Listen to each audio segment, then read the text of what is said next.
Bonjour frères et sœurs et amis. Je vais dire simplement à travers de cette vidéo que ça fait à peu près 44 ans que je prêche l'évangile. 44 ans, c'est pas d'aujourd'hui. Et j'aime la vérité. J'aime bien sonder les Écritures. J'aime bien examiner beaucoup de Bibles. Et je sonde beaucoup pour chercher la vérité. Et surtout, je demande à Dieu, le Dieu véritable, le Dieu unique, à travers de son Fils bien-aimé, qui a apporté la doctrine et l'enseignement de son Père, et surtout de répéter ce que le Christ a dit aux apôtres. Et comme les apôtres l'ont écrit et poussé par le Saint-Esprit, qui ont parlé de la part de Dieu, et ils ont annoncé la véritable doctrine. Alors aujourd'hui, je veux faire comme ces prédicateurs, qui est Paul, qui est Pierre, qui est Jacques, qui est Jean, Philippe, et tous ces apôtres qui ont annoncé le véritable évangile du Christ et surtout la doctrine de Dieu, ainsi que les prophètes dans l'Ancien Testament. C'est pour cela que je cherche à proclamer cette vérité. Beaucoup y croyons que je juge les prédicateurs, les enseignants, les chrétiens. Mais en réalité, si vous examinez les vidéos, j'annonce selon ce qui est écrit et je donne beaucoup de preuves à l'appui à travers des versets. Parce qu'il faut craindre Dieu et de ne pas prêcher n'importe quoi. Que beaucoup de prédicateurs qui sont venus m'ont dit « Olivier, ce que tu dis, c'est écrit noir sur blanc dans la parole de Dieu. Et nous voyons bien ce que tu donnes, et tu donnes les versets à l'appui et tu fais prouver selon ce qui est écrit et tu fais parler la parole de Dieu. » Déjà, vous pouvez regarder dans les 10 commandements de Dieu. Déjà, les 10 commandements. À travers les 10 commandements, il est écrit que Dieu est unique. Tu aimeras ton Seigneur, ton Dieu, de tout ton cœur, de toute ton âme, de toute ta force, et tu aimeras ton prochain comme toi-même. Moi, j'ai aimé mes prochains, j'ai fait le maximum de pardonner, de me réconcilier, mais je ne peux pas prêcher un faux évangile pour satisfaire le désir des prédicateurs qui ne sont pas selon ce qu'ils disent à travers la parole de Dieu. Parce que moi, je proclame que le Dieu est unique. C'est le Christ qui le dit, je répète, l'apôtre Paul dit, il y a un seul Dieu, et entre Dieu et les hommes, Jésus-Christ, homme, qui s'est donné en rançon pour chacun de nous en particulier, qui est l'agneau de Dieu. J'espère que vous allez regarder encore cette vidéo au sujet que le Christ est bien le Fils de Dieu, et non Dieu et n'est pas le Père, mais le Fils de Dieu qui parle de son Père. Ça, c'est des preuves à l'appui. Je suis persécuté parce que je proclame cet évangile et ça dérange beaucoup de chrétiens et ça dérange beaucoup aussi de prédicateurs. Il y a celui qui fait rien, qui n'a rien. Celui qui prêche pas l'évangile, qui prêche simplement des mots et des paroles et qui prêche comme les autres religions, s'il prêche comme un catholique, comme un protestant, comme un évangéliste, comme un baptiste, comme un pentecôtiste, qu'on voit sur internet beaucoup de prédicateurs, c'est pour des docteurs, ils sont tous en accord parce que pourquoi ils ont tous la même doctrine, le même enseignement. Mais malheureusement, moi je n'ai pas le même enseignement et c'est pas ma faute à moi. Moi je sonde les Écritures et je vous ai donné des preuves à travers la parole de Dieu. Montrer, et à travers de ces vidéos, que vous montre que la réalité du message que je t'en ai porté, c'est écrit noir sur blanc dans la parole de Dieu. C'est pour ça qu'il y a beaucoup de mes amis qui regardent mes vidéos et ils m'ont même dit, Olivier, quand tu annonces cette parole, nous nous réjouissons parce que nous voyons ce que tu dis, c'est écrit noir sur blanc. Et surtout que tu donnes beaucoup de versets et beaucoup de preuves.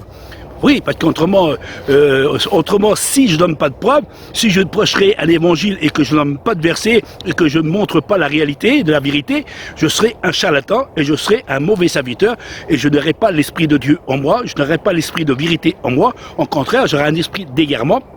Et plein de serviteurs et plein de chrétiens, ils viendraient sous mon mur en disant « Olivier, t'as tort ». Mais la seule chose qu'ils me disent, c'est que je suis un antichrist, un diable, un démon, et ou soit parce que je tente de persécuter les serviteurs d'un tel et un tel et un tel. Mais malheureusement, je ne persécute aucune personne, je ne persécute pas les serviteurs en tant qu'homme sur cette terre, parce que nous sommes tous des pécheurs et nous sommes tous privés de la gloire de Dieu, mais je combats la fausse doctrine, le faux enseignement, comme au sujet du retour glorieux. Il y a 318 versets, je ne peux pas les mettre de côté, ces 318 versets qui nous dit ouvertement qu'il y a un retour glorieux et que tout œil le verra. Dans les 4 évangiles, il en parle, dans les actes des apôtres, il en parle, l'apôtre Paul, il le dit dans plusieurs fois à travers de ses épîtres, et dans l'Apocalypse, et dans les actes des apôtres, il nous dit ouvertement que le Christ viendra et tout œil le verra. Et même le Christ lui-même, dans sa propre bouche, a dit, vous verrez désormais le Fils de l'homme venir du ciel avec grande puissance et gloire, avec ses anges de sa puissance. Il a bien dit, le Christ, il a dit, viendra et tout œil le verra. Parousie veut dire paraître, voir. Et je sais que ça dérange, ce que je t'en ai exprimé. Mais je sais que beaucoup, ils vont dire, oui, mais tu persécutes beaucoup les prédicateurs. Je ne persécute pas. Je ne persécute pas, j'annonce la vérité. Mais je sais que beaucoup, des fois, des personnes qui vont dire, mais Olivier, oui, mais tu persécutes quand même, tu persécutes. Comment je persécute? Je persécute avec la vérité. On persécute avec la vérité. J'ai jamais vu cela. Alors ça veut dire que le Christ, quand il est venu dans le monde et qu'il a prêché l'évangile devant les scribes et les pharisiens, alors ça veut dire que le Christ a persécuté les scribes et les pharisiens.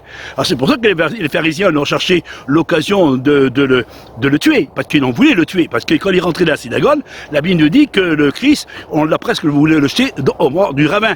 Et rappelez-vous aussi que tous les apôtres, quand ils sont rentrés aller au temple, Pierre et Jean montaient au temple pour prêcher l'évangile, et les scribes et les pharisiens, ils ont dit, arrête de prêcher cet évangile, si tu continues à prêcher l'évangile, que tu nous persécutes, parce que il faut pas oublier que ces hommes de Dieu ont été autrefois avec eux. Ils sont allés au temple. Mais malheureusement, maintenant, ils ont reçu l'évangile de Dieu, le véritable évangile, étant prêché l'enseignement de la parole de Dieu. Et maintenant, les scribes et les pharisiens, ils voulaient lapider l'apôtre Pierre et l'apôtre Jean. Ils l'ont fait, ils l'ont même frappé et ils l'ont même mis en prison. Et Paul, c'est pas la peine, parce que Paul a été tellement qui annonçait l'évangile, la vérité, et pourtant, il disait la vérité, il donnait les enseignements de la parole de Dieu, et on l'a persécuté. Et on l'a même jeté en prison. Et à la fin du compte, on l'a coupé la tête. Ainsi que Pierre aussi, on l'a crucifié la tête en bas. On voit que tous les hommes de Dieu, quand ils proclament la vérité, ils sont persécutés à mort. Si vous voyez que votre famille est dans une secte et qui n'est pas à la gloire de Dieu, et qui tord les Écritures, qui déforme les Écritures, et qu'on voit avec toutes les preuves que je vous ai données pour bien prouver que cette Église, elle est corrompue, mais vous ne croyez pas ce que je dis, alors vous croyez que je suis en train de persécuter. Je ne vous persécute pas. Aucun serviteur que je persécute. Je ne suis pas venu pour vous persécuter, vous juger, vous condamner. Je ne vous ai pas montré du doigt. Je dis que votre doctrine, elle est fausse. Mais en réalité, je veux juger personne. Je juge personne. Pourquoi qu'on me juge? Pourquoi qu'on me condamne? C'est pas parce que c'est moi. Parce que ce que je tente de dire, ça gêne. Ça gêne ce que je tente d'exprimer. Ça dérange de ce que la prédication que je tente d'annoncer. Et cette prédication que je tente annoncée, elle dérange ces religieux. Et elle se dérange surtout les prédicateurs et enseignants. Mais je vous le dis, je vous aime dans l'amour du Seigneur. Réfléchissez un instant. Si je vous juge avec quoi? Avec ma propre doctrine, avec mes propres enseignements, ma propre religion personnellement, ou je prêche selon ce qui est écrit dans la parole de Dieu. Vous pouvez regarder tout ce que je t'en annoncer, et comme tout ce que je t'en proclamer. Je vous donne des versets à l'appui. Je vous donne des versets à l'appui. Je ne dis pas qu'il y a 3 dieux. C'est anti-biblique. Je ne veux pas dire qu'il faut baptiser au nom de 3 personnes parce qu'il y a un verset qui a été ajouté par les catholiques romains et que les apôtres n'ont jamais baptisé au nom de 3 personnes. Et en plus, il y a plein de choses que je pourrais vous dire. Mais tout ce que j'ai envie de dire, c'est de la part de Dieu. Comme le Christ qui est venu, il n'est pas venu pour accepter la doctrine des scribes et des pharisiens. Parce qu'ils n'accomplissaient pas la loi de Dieu, les ordonnances de Dieu. Alors le Christ les a repris sévèrement. Et Paul le dit, reprendez-les sévèrement. Qu'est-ce qu'il faut reprendre sévèrement? C'est les chrétiens. On ne reprend pas les chrétiens sévèrement. On reprend ceux qui étaient avec nous. Et ceux qui étaient avec nous, ils sont détournés de la parole de Dieu. Mais que Dieu vous bénisse, que Dieu vous éclaire. Dans le bon nom du Christ, bien-aimé, Fils du Dieu vivant, et de la part du Père éternel, le Dieu d'Israël, le véritable, le Dieu unique, celui qui a créé le ciel et la terre, celui qui a envoyé son Fils bien-aimé dans le monde pour nous pardonner nos péchés. Aimez-vous les uns les autres, et surtout respectez la doctrine et la loi et les ordonnances et la doctrine de l'enseignement de la parole de Dieu et les commandements de Dieu. Ni ajouter, ni retrancher. Que Dieu vous bénisse, frères et sœurs et amis.